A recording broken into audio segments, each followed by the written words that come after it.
Shabbat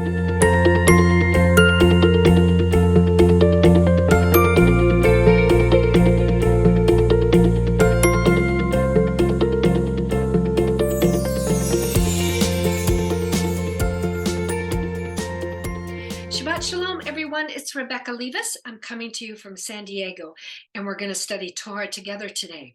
Now, we're in the last Parashah of the book of Genesis, and last week we concluded with Joseph finally revealing himself to these brothers who had betrayed him. And the story is going to continue today. You're going to see their father Jacob bringing them all together and then giving them each a prediction about their future and all the generations coming from each of the 12 sons. So there's a lot to get started with. So let's get started, and I'll share my screen. So today's parashah is called Vayechi, and it means, and he lived. It starts the story of Jacob now living in the land of Egypt. And we're in Genesis 47:28, and we're going to go through 50, verse 26. So let's get started. Now, Jacob, at 130 years of age, and his whole family are now in Egypt. They're down there in exile. But this parashah begins with Jacob lived in the land of Egypt. Now, living means he thrived. He was blessed there. However, it was not home. It was not where God had intended him to dwell. However, because of the sins of his sons, they found themselves in exile, and they would live there and die in exile, in a land not their own.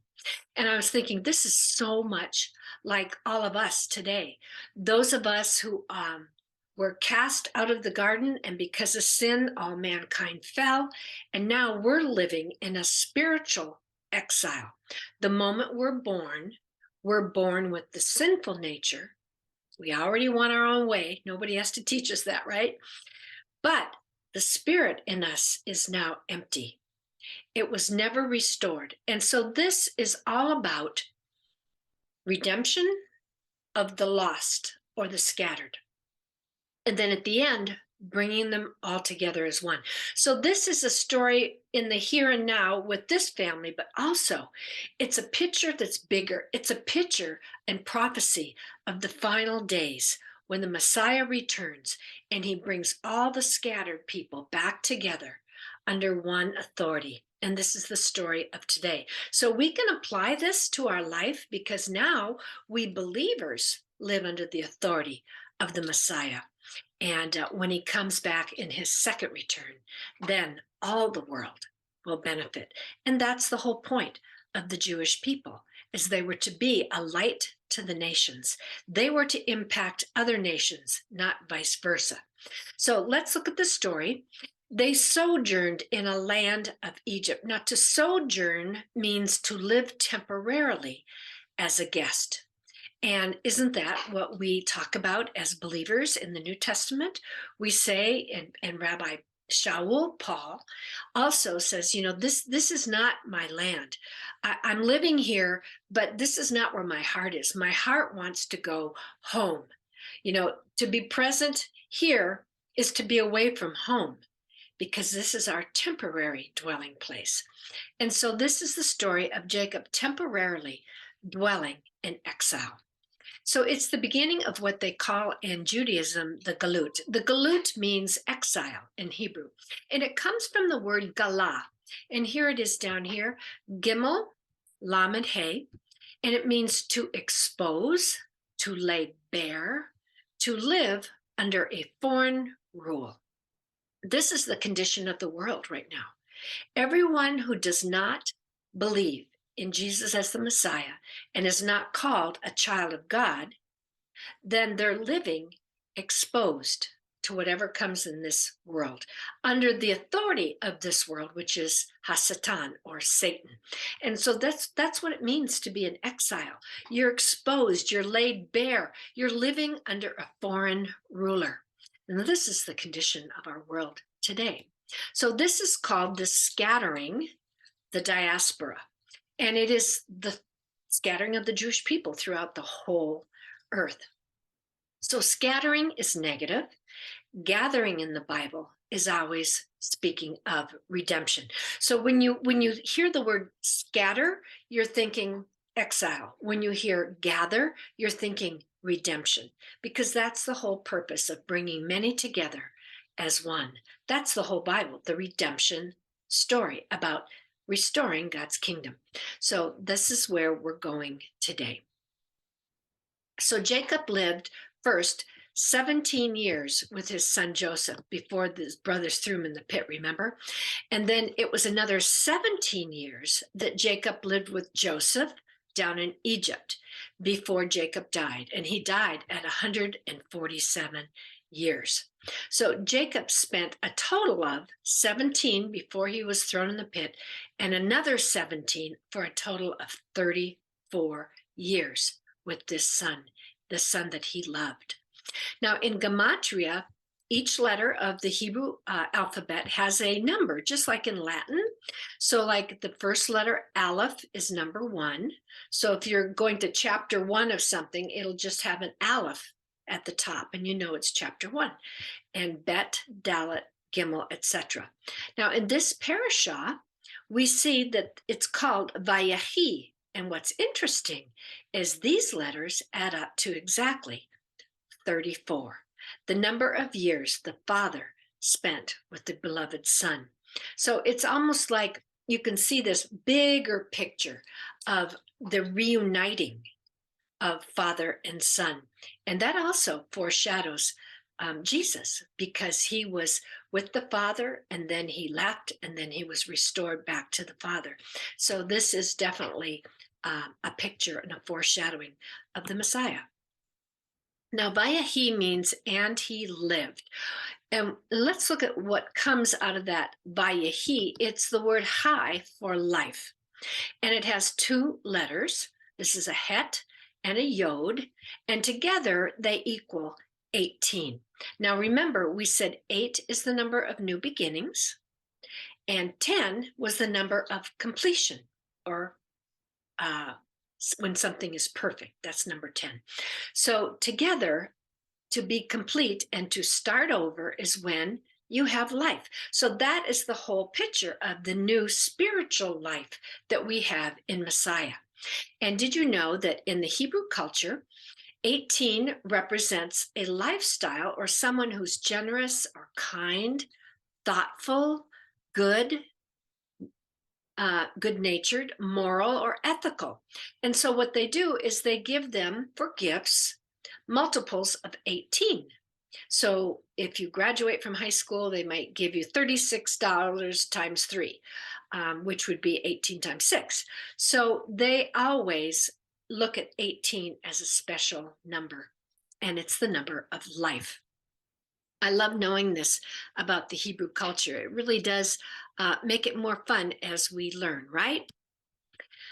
Okay, so let me show you something that's going to unroll the scroll for you. I love that word. Remember, I said it comes from Galah right here. I went back and said that, where is it? Here, when you're in exile, it comes from the word Galah. Well, another root word with this GL combination is the name of the scroll. So you can see that it's an unrolling and laying bare of the words of the Torah. So that's where you get Megillah. Here's the Gimel and the Lamed. So these are all related words. It means to unroll, to uncover, or what? Lay bare and reveal. So I love these words. To me, that is beautiful. So Jacob in this story now is near death, and he calls Joseph, and he makes him promise to take his bones back to where he was supposed to be in the first place. Remember, he's in exile. He was supposed to go to the land of Canaan, which is what his father was promised and his grandfather, Abraham. But because of the sin of his sons, he finds himself now in exile, the only one of the patriarchs who died outside of the promised land, very much like the Messiah, who died outside of heaven. He came here to die for the world. Okay, so he wants them promising that they'll take his bones back to the cave of Machpelah. Remember, we said Machpelah, it means the root word to double or to couple. And so this is the cave where Abraham and Isaac are buried, and their wives, Abraham and Sarah, Yitzhak and Rebekah, and then Jacob is going to be buried there with his wife Leah. So this is what Joseph promises. And today you can go and see this cave of Machpelah. There's a building over it now, but it's in the West Bank in Israel. And Jacob believed the covenant promise. He knows, hey, I'm supposed to eventually get there. So don't leave me here in exile. Take me back to where I'm supposed to be. And this is the remembering of the promise. And so whenever you find yourself being upset about something, it's always, always important to go back and remember the promises of God. I mean, if you have to paste them all over your desk or somewhere where you can see them, when life gets tough, remember God's promises to us. I will never leave you. I will never forsake you. You're mine. No one can snatch you from my hand. You're secure. You're loved. So this is important. So Jacob believed in these promises, and he knows that he wants to be resurrected. Where? In the promised land, not in Egypt. So this is important. And I said the same thing to my husband. I said, my grandparents and my parents are buried in Springfield, Illinois, and that's where I want my bones taken. He goes, well, where am I going to be? I go, well, you can come with me. I said, but that's my inheritance, and that's my people's bones. And I want to rise from the dead with my grandfather, who I never met, my mom and dad, and me, and you. So he's thinking about that. So I'll convince him. All right, so Joseph was sold at 17 years of slavery. And then we said Jacob enjoyed 17 years of peace. And I love that. Here he was suffering as a slave, and then God gave it back to him as the exact same amount of years now, living in peace. And so we can live in peace even though we're in exile in this world. This is Satan's kingdom. But one day we're going to go and we're going to dwell in God's kingdom. And Psalm 90, verse 15, I love this, says, make us glad for as many years as we are afflicted, and as many years as we have seen trouble. And so this is what you see being played out. Psalm 90 right there. So Joseph had two sons, and they were Manasseh and Ephraim. And what do their names mean? Manasseh, or Manasseh in Hebrew, is to forget your father's house. So Manasseh was Joseph naming him that because when he got this first son, it was such a blessing that it helped him to forget his past, his father's house, and realize that this was going to be his new land. And this is where he's going to establish his family. And so the second son, Ephraim, his name means to be fruitful or to multiply and fill the earth. So Joseph names these two sons that came out as twins, Manasseh first and then Ephraim. Now I love this because he brings them, as his father's getting old and about to die, he brings Manasseh and Ephraim to Jacob to receive the blessing before his father dies. Now Jacob asked, who are these? Now you can just look at it, you can look at it two ways actually. Who are these? In other words, his eyes were growing dim because he was old, 147, that's old. But also you could look at it a different way. Who are these now and in the generations to come? And the blessing that Jacob is going to give to these are going to follow them through their whole life. So attached to the blessing is a destiny. Attached to the promise and blessing is a future and a destiny. So this is what we're seeing here in this story. So Jacob must have had a flashback of Isaac through prophetic revelation, when God revealed to Jacob who they would become in the future. Okay, so remember, Jacob was told that he would have children that would bless the whole world. And so now God is revealing these sons in front of him, now with Joseph and now his two sons. So this is a revelation that's coming to fruition. So Jacob takes his hands and he places the hand of blessing to the firstborn, which is supposed to be Manasseh, yet he crosses his hands and puts the right hand of the double portion blessing on the secondborn, Ephraim. Now, Ephraim was told that his seed would grow into many nations. Your sons will be as mine, says Jacob to Joseph. So he wasn't confused when he did this. He said he had it with a knowing. So God told him to switch the hands. Now we see this pattern all through scripture where God overlooks the natural firstborn and gives the spiritual blessing to the younger one. We saw it with Cain and Abel. We saw it with instead of Cain getting it, the Abel was favored. And then when he was killed, Seth came and received the spiritual blessing. Then we also saw it with Ishmael and Isaac. And we also saw it with Jacob and Esau. So here the pattern continues. He overlooks the firstborn in the natural, Manasseh, and he gives the hand of double blessing to Ephraim. Okay, so he already knew what he was doing. Now, Ephraim's blessing means son of my right hand. And so that's the hand that chooses. And so here it is. Ephraim is the chosen one to be fruitful. We're going to see at the end of this how God brings all this back together in such a beautiful way. So they were the 10. Ephraim will be the 10 scattered tribes of the northern kingdom of Israel. So those are Ephraim's people, 10 tribes, the north. Then Jacob reminded Joseph of the covenant promise that God made to him at Bethel or Luz. Do you remember that? Where God said to Jacob that he would be fruitful, multiply, and be a community of people, possess the land for all eternity.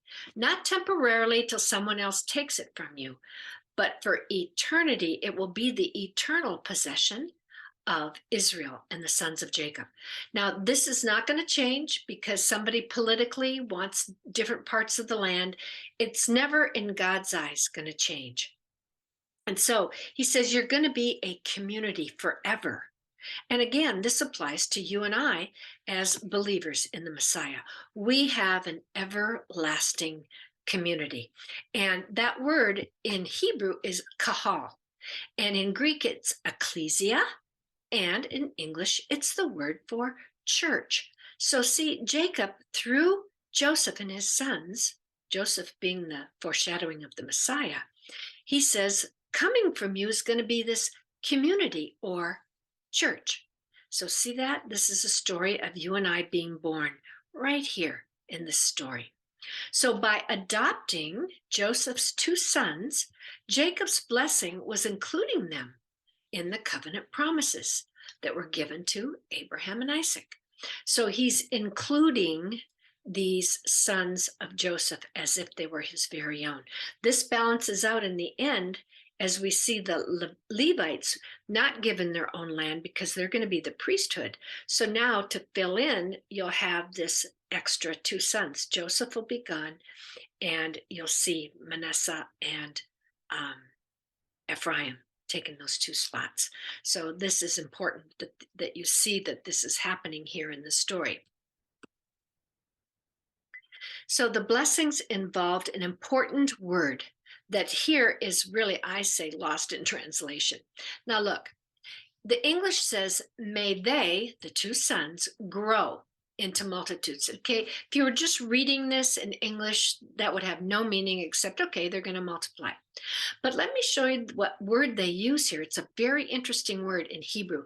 It's the word daga. Daga is another word. There's several words for multiply, like rabah is to multiply or be larger. There's gadol is to be larger or mighty, but they use the word daga, and I thought that is such an interesting look. It means to multiply quickly, but also look, it means fish, the name of a fish. So the multitudes that they're talking about here, we're going to see in the New Testament when Jesus, the Messiah, a Joseph foreshadowing, he's going to call his followers fishers of men. So you see the connection here between growing into a multitude and Jesus goes and calls fishermen. And what does he do? Israel, or Jacob's blessing, involved what? Two brothers.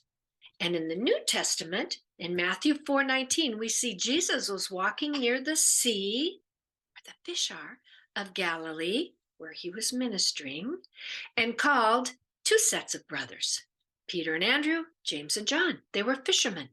And he says, follow me and I'll make you fishers of men.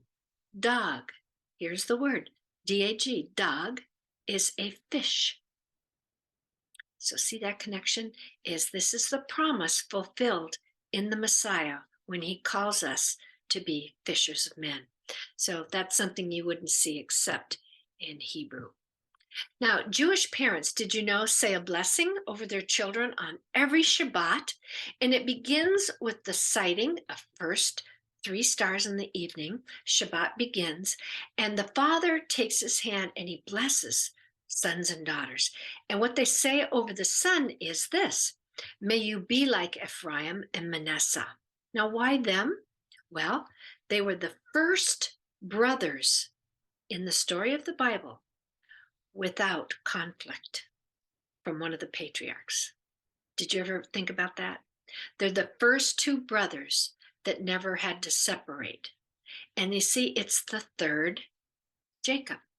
Remember, number 3 is new beginnings. So here you go. He's still to this very day using these 2 brothers that were at peace. And he's blessing the children.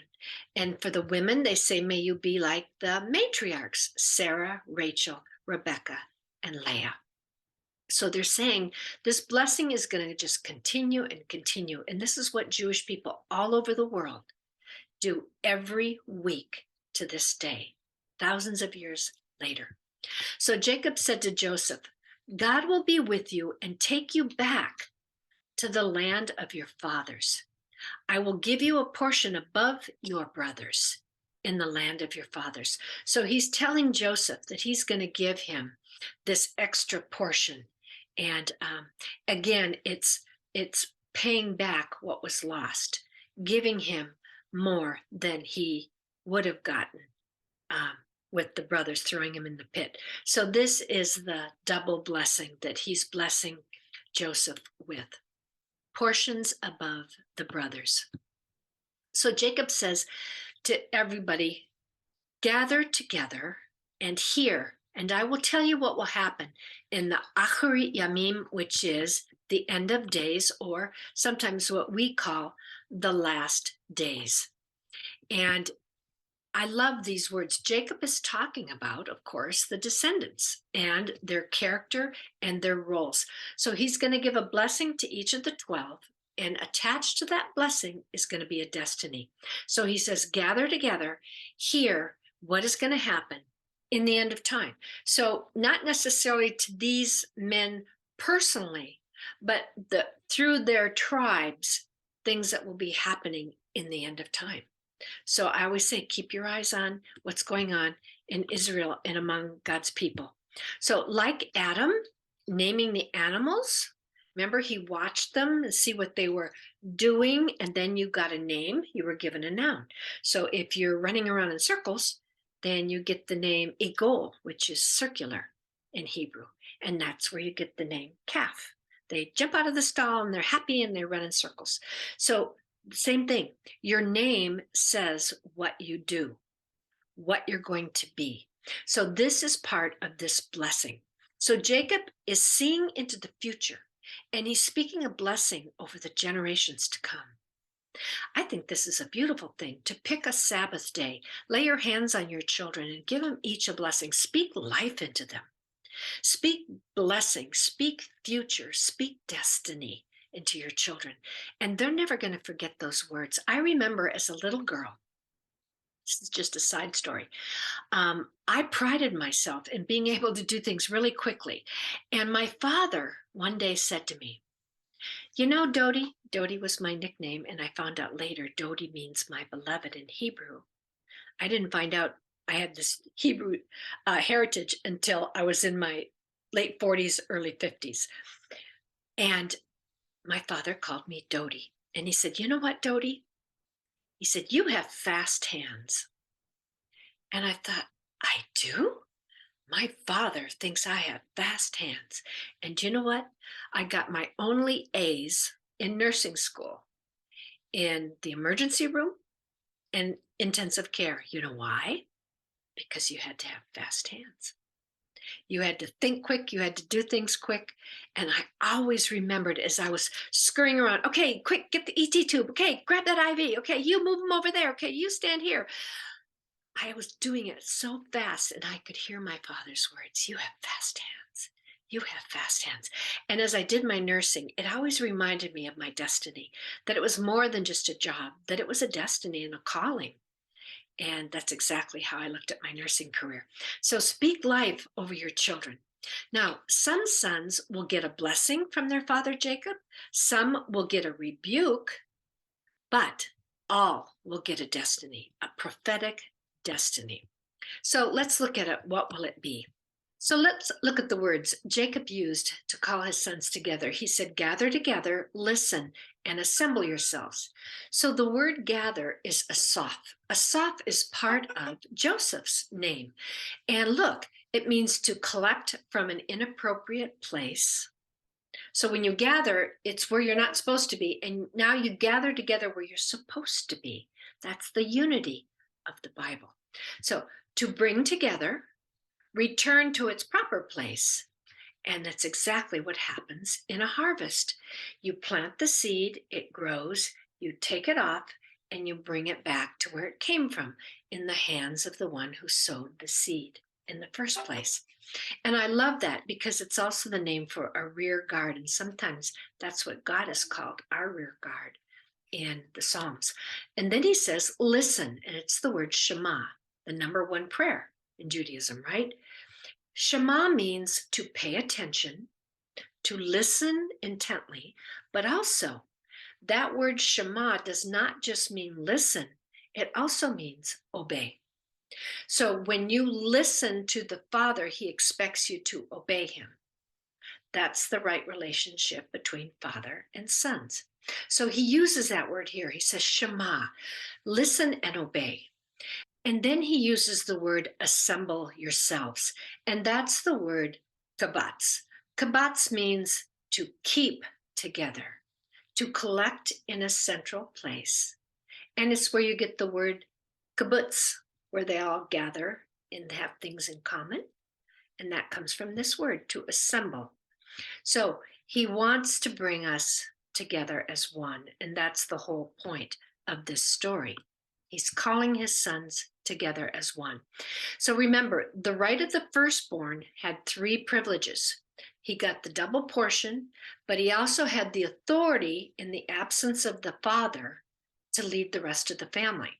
And then he would rule over the younger ones, or the ones who were under him, and the whole household. So remember, this firstborn blessing was the one everyone wanted, because they were going to be like the next leader. So Judah will be given the authority and rulership in this story. Joseph would be given a double portion of wealth through his sons, Manasseh and Ephraim. Each son received half of the double portion that was given to Joseph. Now, when he's gone, of course, from Judah is going to come the ultimate authority and rulership. And we're going to look at that in a minute. So ultimately, Ephraim would be the largest and represent, like I already said, the 10 northern tribes. And then Judah were the two southern tribes. So in the north of Israel, Ephraim is the 10 tribes, and the two tribes, Benjamin and Judah, will be the southern area of Israel. And so these are all separated throughout history. So this is also repeated and echoed about Ephraim and Judah being brought back together in Zechariah 9:9, when he talks about, behold, your king is coming, daughter of Zion. Zion is the redemptive name of Jerusalem and Israel. And he says, pay attention, daughters of Jerusalem. He says, your king is coming. He's the righteous one. He's endowed with salvation. He's humble and on a donkey. And of course, that is the Messiah, Yeshua. And then he says, he will eliminate the chariot of the northern kingdoms, meaning the war chariots. And then he says, and the horse in the southern kingdom of Jerusalem from the horse. In other words, there's not going to be means to fight.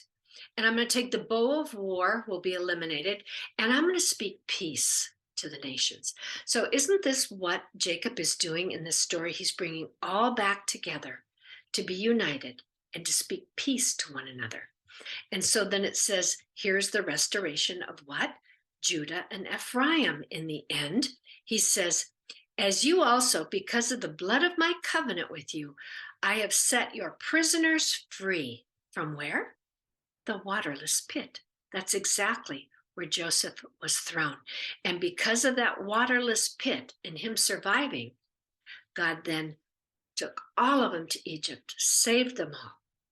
And then we're going to see that play out through the next book of Exodus as we start with the story of Moses. So all this is prophetic, and there is nothing that is not a prophecy in the scripture that will not take place. If it took place like this in the Old Testament, the Tanakh, everything said in the New Testament is also going to come true. And then it talks about the restoring of Ephraim and Judah. And it says what? And this is the day I am declaring that I will restore double to you. So see, it's the double blessing, and you'll get the authority to speak for me. And that's exactly what the Israelites were meant to be, to go and influence the rest of the nations with God's truth and wisdom. And this is what we're called to do in our life today as followers of Jesus, is to be a light to the nations and to penetrate like salt penetrates meat, penetrate the culture and bring truth and blessing to other people. So that's part of our calling. So Reuben, he was the firstborn. However, he lost the right of the firstborn because remember, he slept with the father's servant Bilhah. And it says he's going to be unstable as water, uncontrollable, like a dam that bursts open and causes damage. Reuben was emotional and acted out of emotion. And because of that, he lost the blessing. And I'm like, oh my gosh, that sounds like a lot of people I know, right? And he led a rebellion against Moses. His group of people led the rebellion. And we're going to come across that in the book of Numbers. But ultimately, he was restored back when he was named in the last 12 tribes in the book of Deuteronomy and also in the last book of the Bible, Revelation 7. So his descendants produced, by the way, no leaders, no prophets, no kings or judges. So Reuben, because of his own sin, there were consequences, and sometimes severe. So that was Reuben's story. And then we have Simeon and Levi, and it said they would be men of violence and fury and rage. They would take revenge when they were doing things on their own. They would be divided and scattered. And it says that they would be men of trouble and war. Okay. And this is exactly what happened, is when they were scattered, eventually their people started worshiping the golden calf. And Moses, who was a Levite, killed an Egyptian for mistreating the slaves. And remember, Moses had a problem with anger. So that came from Simeon and Levi. And Jacob could see into the future what would happen through these two lines of people. And so then we get to Judah, and this is the one I really want to focus on. Judah, whose name means praiseworthy, he would be victorious, worshipped, strong like a lion whelp. Scepter will not depart from his hand until Shiloh, the Mashiach, comes. Now, Genesis 49:10 says the scepter will not depart until the one to whom it belongs comes. Who is that? Well, the Tanakh uses this word Shiloh 34 times in scripture. However, there's only one time that Shiloh is used to describe a person.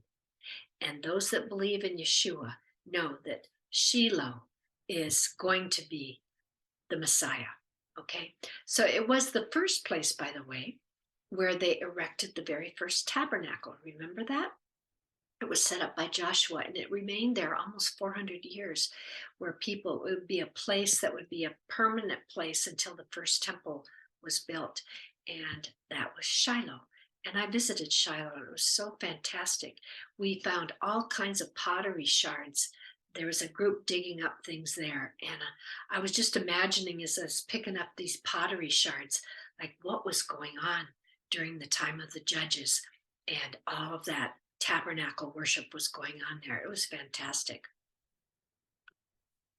So rabbinical Judaism holds firmly that Shiloh means peace, and or the peaceable age when the Messiah would come. However, the earlier Talmudic writers agree that Shiloh was definitely speaking of the Messiah. So it's only here in this one verse that it says, it'll be this way until Shiloh comes. So it's speaking about the Messiah of Israel. So I already spoke about that being set up, so I don't need to go through that.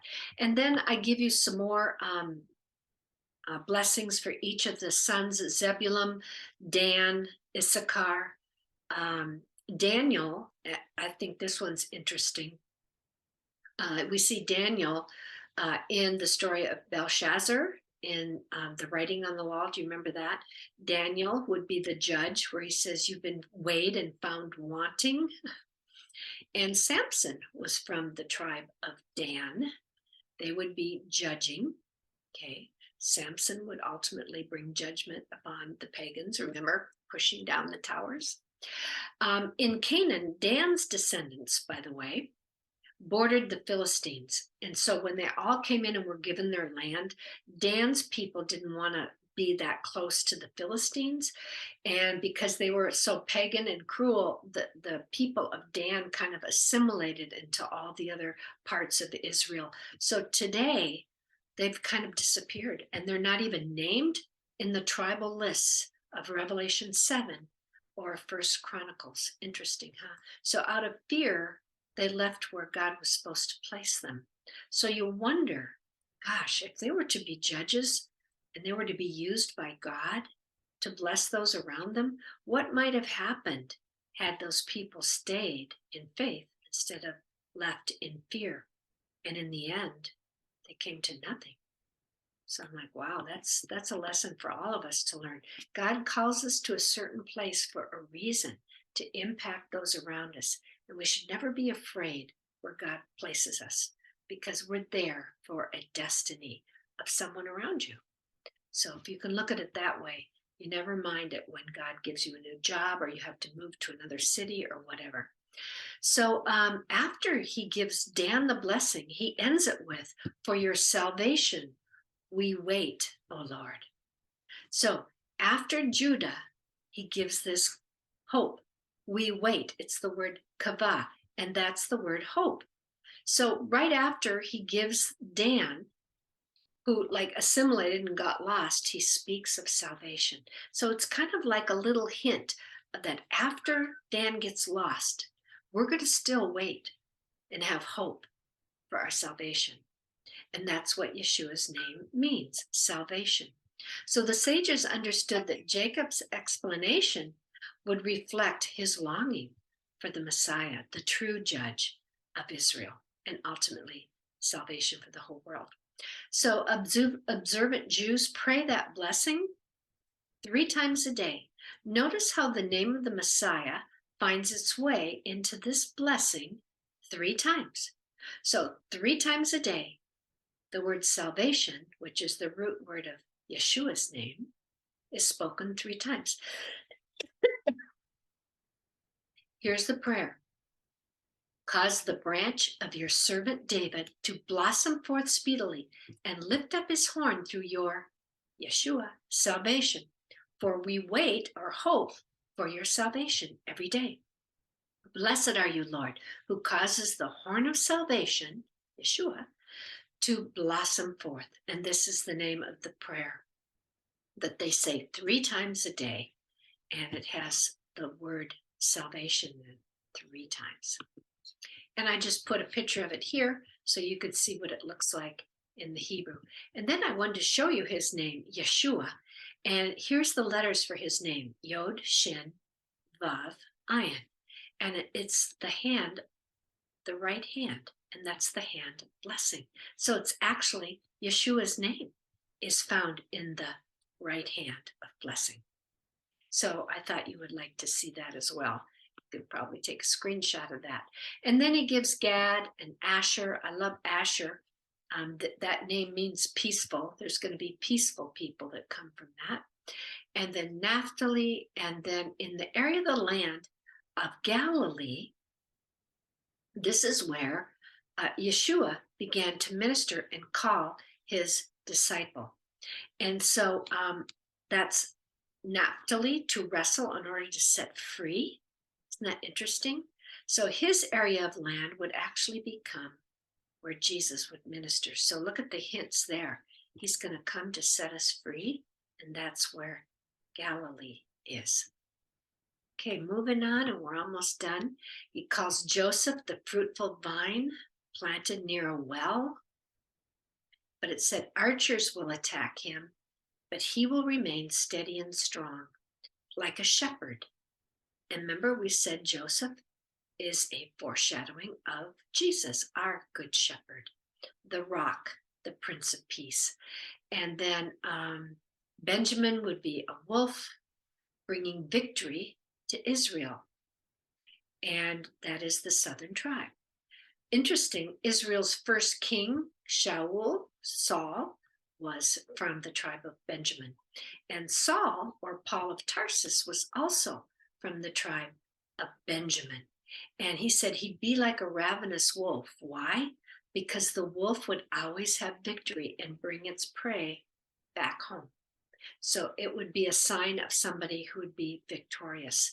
And it's in both Paul's name, King Saul of the Old Testament and Saul of the New Testament.